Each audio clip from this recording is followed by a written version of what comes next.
Let's talk about PA design. In my opinion, it's very important that a front of house engineer has a big knowledge about designing PAs, because that is your tool. On the one hand, your tool is the microphone. On the other hand, it is the PA. Whether you have a system engineer or not. But even to talk with your system engineer, not just only to give a mix and that's it. You always have to keep in mind that you're doing the sound not for your position. You're doing it for the audience. First, let's think about the summation of the loudspeakers. So, normal PA situation, you have a system on the left and you have a system on the right, and they perfectly sum up in the middle.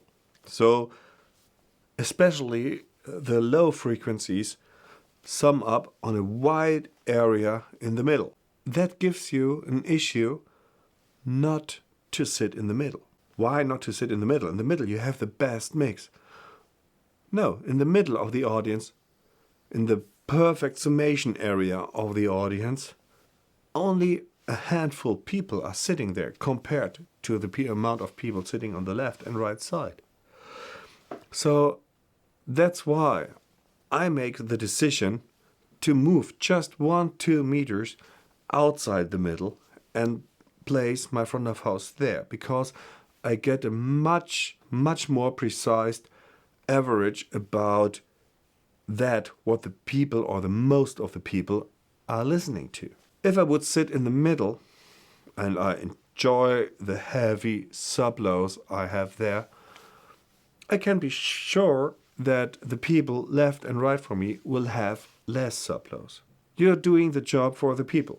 That's why just slide out of the middle just a little bit, and this will give you much more the feeling of that what the people are listening on the left and the right. The PA design. We don't have to talk about left, right, line array or the outhang. So I think that's normal stuff. So we don't have to talk about that you need an outfill, you need a main hang. But let's have a closer look at the main hang. Where should it be placed?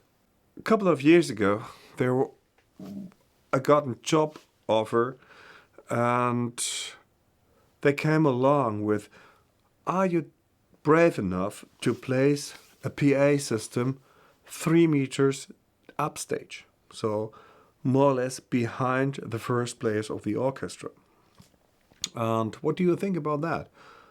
Placing a PA next to, or left and right to 80 condenser microphones. I said, yes, let's do that. I can agree with that. And I have only one thing what we have to do. To be able to make this challenge happen is to make the line array long enough. I need a line array of approximately 8 meters. An array which is 8 meters long is about the wavelength of 50 hertz. 50 hertz has a wavelength of 6.8 meters, and as soon as the array is longer than the lowest frequency I want to transmit, I get a directivity in this frequency. Indeed, that really works out. A lot of loudspeakers, 8 meters is something like, for example, 12K1 plus 8K2 from L Acoustics. So it's a huge setup. But a lot of loudspeakers, they do a job silent as well, or on a low level.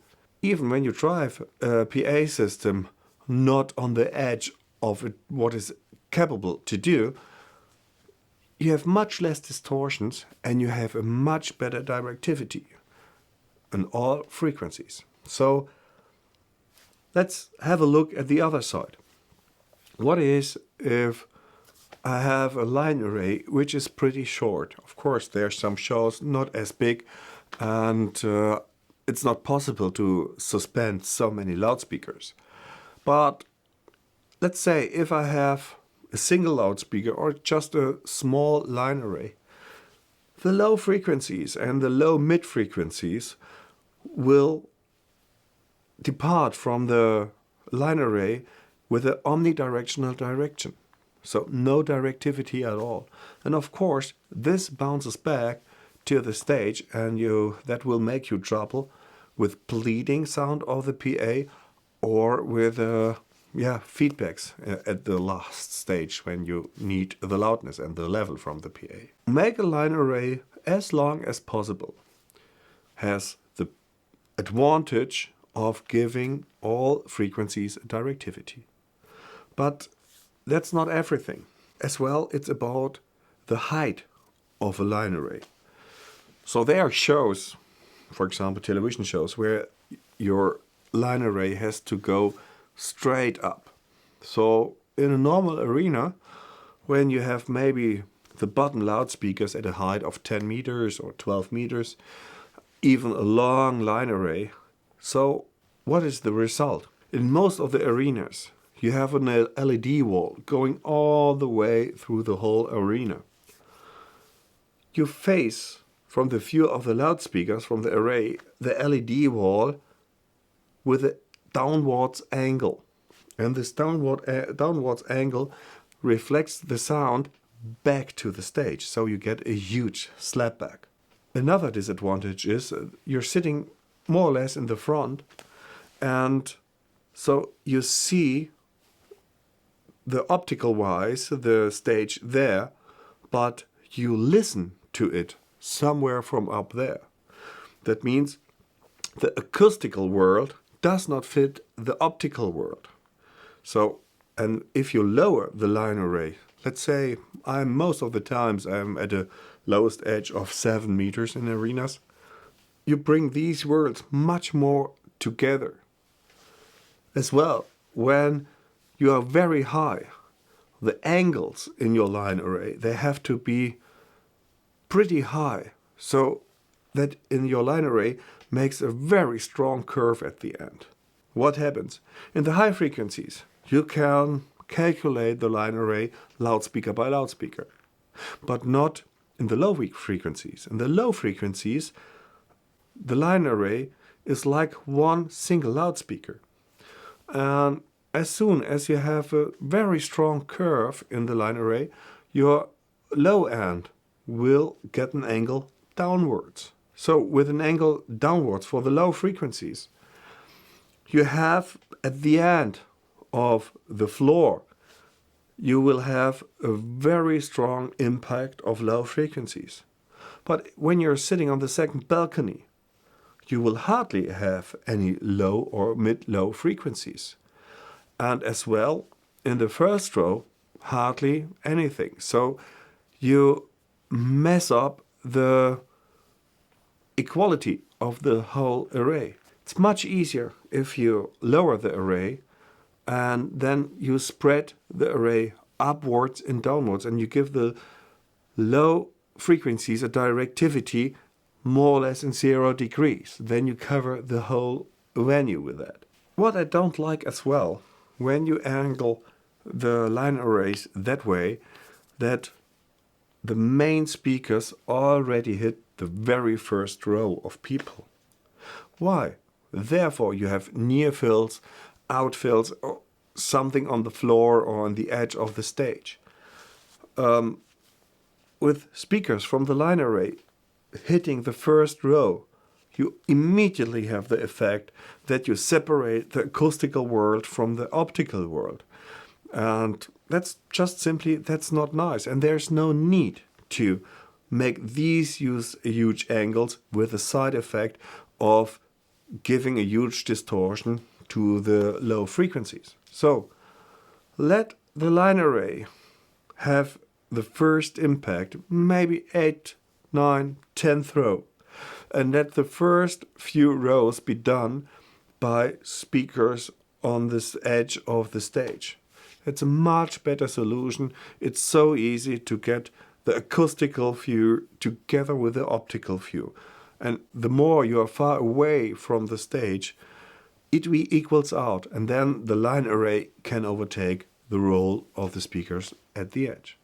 Concerning the position of the line arrays, it sounds very strange that it is possible with so many microphones on stage and a PA system which is pretty low, so 7-meter lowest point, to move it upstage. So that means to the rear of the stage.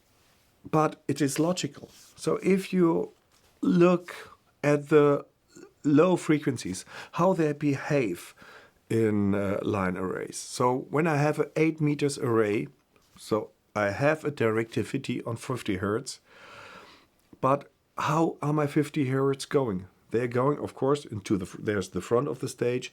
They go a little bit down. And the same they do on the back side, of course. So when I have the line array at the front of the stage, that what the array is doing on the rear will hit the stage in a certain point. Now, when I move the array 6 meters, 7 meters, 8 meters, something, upstage, the hole for 50 hertz, which I have below, exact below the line array, will move with the line array. And the instruments which I have on the rear on the stage, they will be less affected by these low frequencies coming from the main array. It sounds strange, but moving the line array a little bit upstage makes your stage even more quiet. It's hard to imagine that, but it is like that. And on the other way around, the sub-lows are in front of the stage. So I cover more of the audience with sub-lows.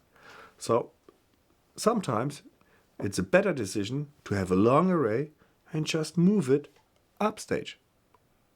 Sounds strange, but that's the way it is. Okay, let's talk about subs.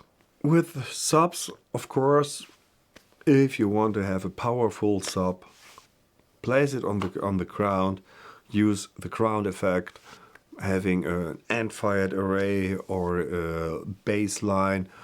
So there are a couple of possibilities. But if we think about classical music, stacked subs is not the best solution. Why? As I told before, in symphonic music, I don't need near fills in the front because the audience is listening to the unamplified orchestra the best way. It sounds much better than when it comes out of loudspeakers. But as soon as I place some subs directly in front of the people, they will have a distortion about concerning that what they are listening to. And so I think it's very easy to understand that placing subs for an unamplified area, placing subs directly in front of the people is not the best solution. So what can we do? Yeah, fly them directly behind the line array. That's a typical situation. You can make this flown bass. You can make these flown sub array. It can be a cardioid array, or even one of the nicest solutions I know is a mono and fired array in the middle of the stage. What is a mono and fired array above the stage? You have 4 subs behind each other. From behind, the first, the second one delayed to the first, the third to the first, and the fourth as well delayed to the first sub loudspeaker. So regular and fired system. Why do I like it? I know as soon as it is in the middle of the stage, I mess up the frequencies, the crossover frequencies from the sub-array to the main loudspeakers. But what is the big advantage? The end-fire characteristics in maybe 12, 13 or 15 meters height, they point out on their 0-degree line. For the first rows, they have much less level compared to the 0 degrees. But in the 0-degree direction, the audience are sitting 60, 70, 80, 90, 100 meters away. So that equals out in level. And another very big advantage, we are talking about low frequencies. Low frequencies have long wavelength, and these long wavelengths cancel out or sum up everywhere in the whole venue when I have a left and right system. So I have interferences everywhere in the whole venue. So I have points where some frequencies can be heard very loud, and in some points these frequencies totally cancel out.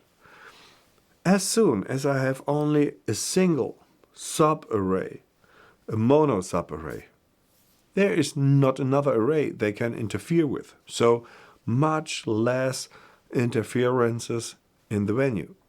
This array only interferes with its own reflections, but I have much less areas with a high amount of pressure in low frequencies and areas with hardly anything on pressure concerning the low frequencies. A little bit different when I go to crossover or to productions, film music. Mostly all of the time I prefer a flown situation because I don't have these distortions. I call it distortions in level. It is not a distortion the way that it really gets the distorted way as it is with a distorted guitar sound. No, a distortion is a misbalance in level. And as soon as I have the subs stacked, I will have this problem. Of course, sometimes for very high sound pressure levels and when you need to feel that, then it's a good decision to place them on the ground.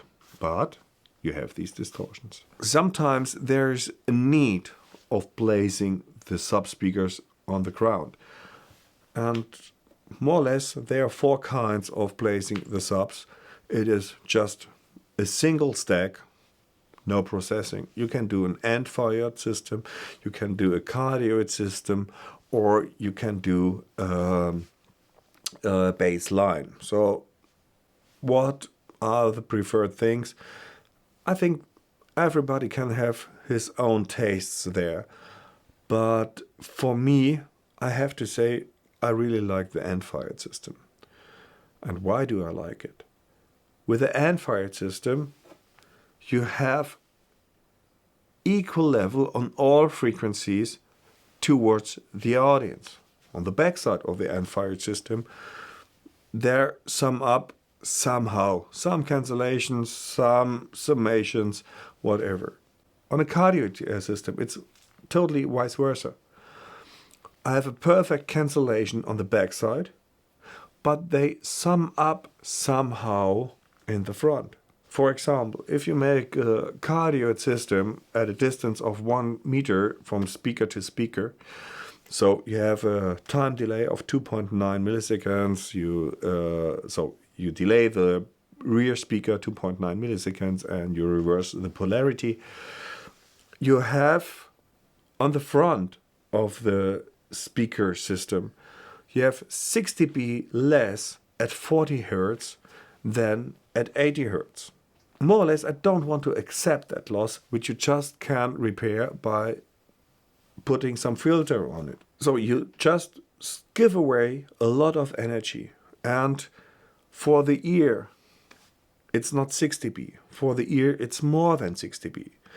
Look at the Fletcher-Munson curve, and for a lower sound pressure, to have the same feeling of recognizing it, you need even more energy. So depending on the level where you are, it's 6 dB plus something. You have less on the 40 Hertz than on the 80 Hertz. And there an end-fired system behaves much better. It's just equal on all frequencies in front of the speakers. And that's what I would like to achieve. Yeah, thank you.